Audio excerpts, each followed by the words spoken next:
because at this point, a person's journey is impacted by technology at every single aspect. Before they even cross the border, you might be facing things like social media scraping or states kind of taking a look at what you're doing online.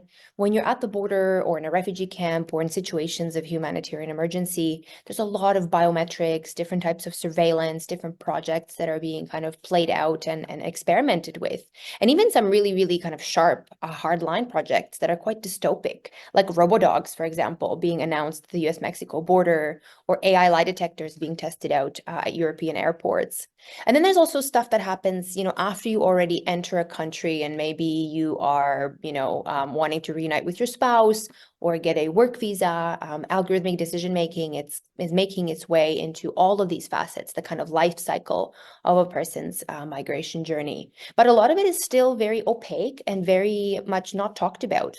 The transparency element is a big one here because states and the kind of powerful actors that are involved in this, like the private sector, often don't want human rights monitors or journalists to know what they're doing because they like to experiment with technologies that maybe wouldn't be allowed in other spaces. The border is a really unique kind of context because it's kind of this testing ground that allows for tech to play out in ways that maybe wouldn't be allowed in other spaces.